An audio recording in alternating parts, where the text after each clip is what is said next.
हाँ, तो ये नेक्स्ट क्वेश्चन है। ये भी थोड़ा एक्सपो पावर एंड एक्सपोनेंट वाला उस टाइप का क्वेश्चन है। तो इसमें हमें तीन इक्वेशन दे रखी है। एक इक्वेशन तो हमें क्या दे रखी है, 3 की पावर a प्लस 3 की पावर b, ये कितना है 756। दूसरी क्वेश्चन है 7 की पावर a प्लस 2 की पावर c, ये कितना हमको दे रखा है, ये दे रखा है 375। तीसरी क्वेश्चन है 5 की power a plus 3 is equal to 128। तो इसको हम सॉल्व करेंगे। 5 की पावर a बराबर 125 हो गया, 3 इधर गया तो इसको हम क्या ले सकते हैं, 5 को क्या ले सकते हैं, 5 का क्यूब, क्योंकि 125 क्या 5 का क्यूब है। तो अगर इसको हम कंपेयर करते हैं तो a की वैल्यू कितनी आ जाती है, 3 आ जाती है इधर से। ए की वैल्यू 3 आ जाती है, ए की वैल्यू इसमें पुट कर दो, सेकंड वाली क्वेश्चन में इसमें ए की वैल्यू पुट करता हूँ तो कितना आएगा, 3 का क्यूब प्लस 3 की पावर b बराबर 756।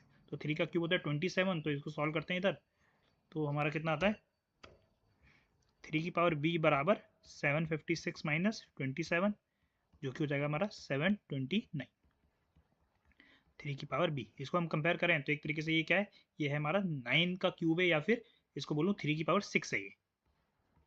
ओके, तो इसको कंपेयर करता हूँ तो b इक्वल टू कितना आ गया, 6 आ गया। तीसरा, हम इसको सॉल्व करते हैं, एक और क्वेश्चन बची, सी की वैल्यू निकालना है, ये वाले थर्ड क्वेश्चन। इसको सॉल्व करते हैं तो ये क्या कह रहा है, 7 पावर ए कितना था मेरा 3, तो 7 cube plus 2 power C equal to 375। तो 7 का क्यूब तो कितना होता है, 343 होता है।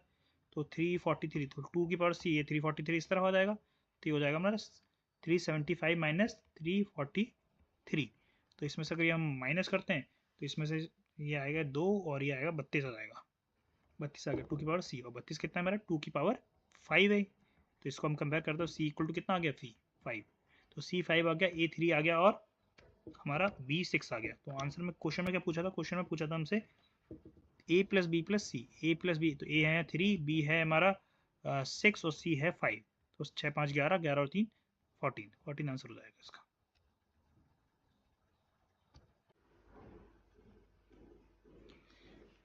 तो ये क्वेश्चन है हमारा, परसेंटेज का क्वेश्चन है। ये परसेंटेज रेशियो इन सब के क्वेश्चन भी काफ़ी पूछे जाते हैं, मतलब उसकी सेट में भी पूछे जाते हैं, बाकी अगर स्टेट सर पीसीएस होता है उनके उनका जो दूसरा पेपर होता है उसमें पूछे जाते हैं। तो क्वेश्चन क्या कह रहा है, एक स्टूडेंट ने स्कोर के 30% marks to get through an exam, मतलब उसको पासिंग मार्क्स कितना है, 30% है। ओके, और अगर अगर उसको 30 मार्क्स मिलते हैं, वो 30 मार्क्स से फेल हो जाता है।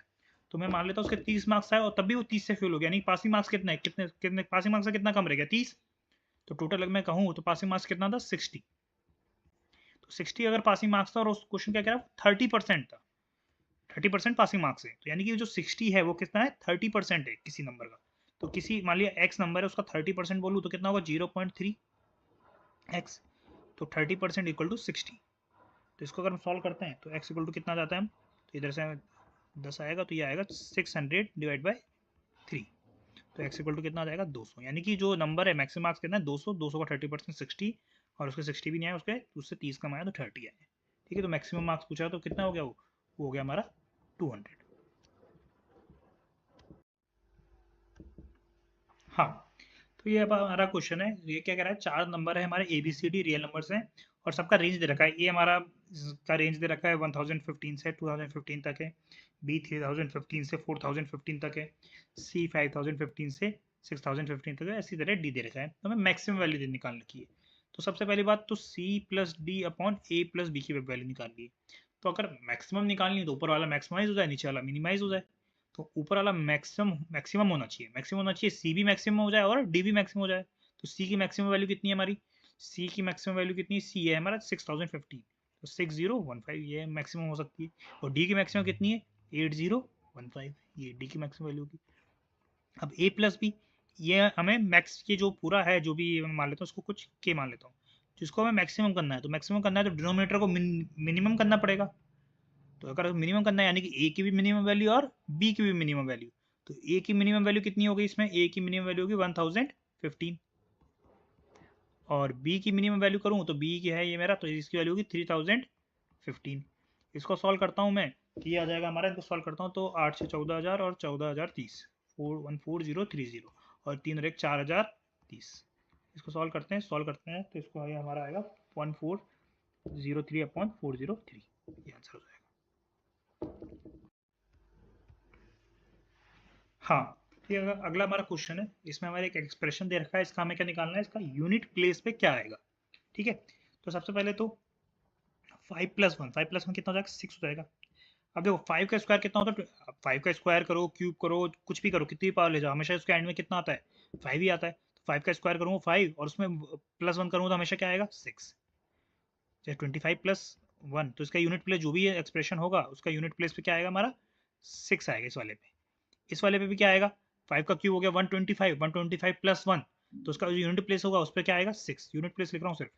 ऐसे ही आगे वाली जो टर्म होगी उसमें भी वो 5 का जो पावर 4 होगी उसमें 625+1 करेंगे तो 626, तो यूनिट प्लेस पे क्या आएगा, 6। ऐसे सब पे क्या आएगा, 6 सब में ही 6 आएगा। अब हमें पता है 6 इंटू 6 कितना होता है, 36। 36 इंटू 6 कितना होता है, 216। मतलब जो 6 अगर मल्टीप्लाई होते हैं तो आखिरी में हमें क्या, 6 ही मिलता है। तो इसके जो पूरा एक्सप्रेशन है इसके एंड में क्या आएगा, मतलब यूनिट प्लेस पे क्या आएगा, 6 ही आएगा। तो आंसर इसका 6 हो जाएगा।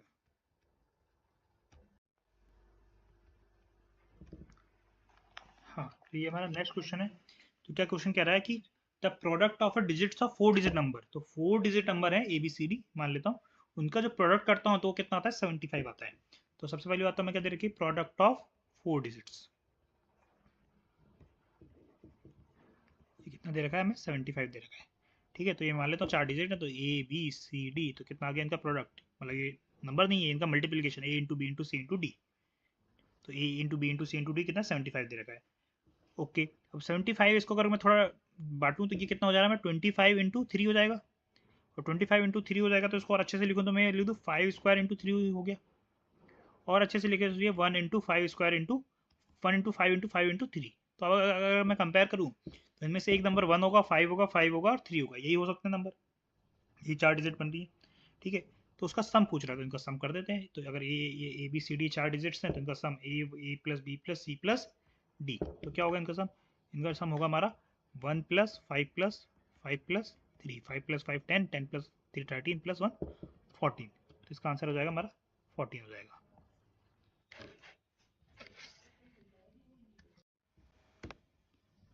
हाँ, तो अगला क्वेश्चन है, तो इसमें एक ट्राइंगल की बात करी है। तो क्या कह रहा है कि जो ट्राइंगल है, राइट एंगल ट्राइंगल है, उसका जो ये राइट एंगल ट्राइंगल हो गया, जो उसका हाइपोटेनस है वो सी है, और उसकी जो एक साइड है वो ए है, और जो ये साइड है वो, ये दोनों सी और ए कॉन्जिक्यूटिव इंटीजर है। ओके, तो जो सी होगा ऑब्वियसली बात, हाइपोटेनस बड़ी होगी। हाइपोटेनस क्या होती है, सबसे बड़ी साइड होती है राइट एंगल ट्राइंगल, सी जो होगा वो, और ये ए का कॉन्जिक्यूटिव इंटीजर है, तो यानी कि A+1 होगा, या ए से एक ज़्यादा होगा सी। ये क्वेश्चन दे रखी है एक तो। दूसरा, the square of third side, तो हमें बी स्क्वायर निकालना है, मतलब ए मान लो, ए हो गया, ए सी हो गया, इसको मैं बी मान लेता हूँ। तो हमें पता है पाइथागोरस से A² प्लस बी स्क्वायर किसके बराबर होता है, C² के बराबर होता है। तो एक तरीके से लिखूँ तो बी स्क्वायर किसके बराबर हो गया, C² माइनस A²। और इसको अच्छे से लिखें तो C² माइनस A² कितना हो गया, C प्लस ए और C माइनस ए। तो देखो इधर से अगर मैं सॉल्व करूँ तो C माइनस ए कितना आ गया, ए को इस तरफ ले आता हूँ, C माइनस ए तो 1 है मेरा, तो C माइनस ए की वैल्यू 1 रख देता हूँ तो 1 आ गया, और ये हमारा आ गया C प्लस ए आ गया।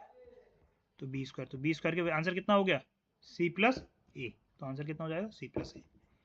दूसरा तरीका ये है करने का, मतलब अगर हम CA इसमें अगर कंफ्यूज हो रहे हो तो दूसरा तरीका एक राइट एंगल ट्रायंगल मान लो। तो राइट एंगल ट्रायंगल के हमें मतलब जिसकी साइड हमें पता हो, तो जिसकी साइड हमें पता है 3 4 और 5, और ऐसा राइट एंगल ट्रायंगल जिसमें ये हो और उसकी कंजुगेटिव इंटीजर ये हो गया 4।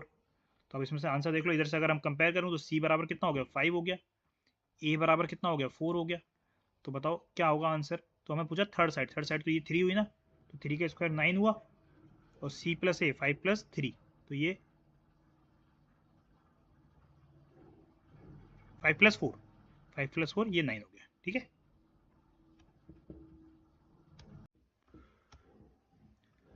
हाँ, तो ये नेक्स्ट क्वेश्चन है जो, तो ये क्या कह रहा है, जो 2016 है, इसको हम क्या लिख सकते हैं, इसको लिख सकते हैं ये 2 की पावर x, 3 की पावर y, 5 की पावर z और 7 की पावर u है।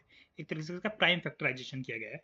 तो अगर हम 2016 का प्राइम फैक्टराइजेशन करें, प्राइम फैक्टराइजेशन हमने किया होगा बचपन में, तो इसको पहले 2 से करते हैं, 2 से करते तो ये आ जाएगा हमारा 1008, फिर 2 से कर दो तो ये आ जाएगा हमारा 504, फिर 2 से कर दो तो ये आ जाएगा 252, फिर 2 से कर दो तो ये आ जाएगा हमारा 126, और फिर 2 से कर दो तो ये आ जाएगा हमारा 63, आप 2 से जाएगा नहीं, 3 से करेंगे, 3 से करेंगे तो ये आ जाएगा हमारा 21, फिर 3 से कर देंगे तो 7, और फिर 7 से कर देंगे तो 1।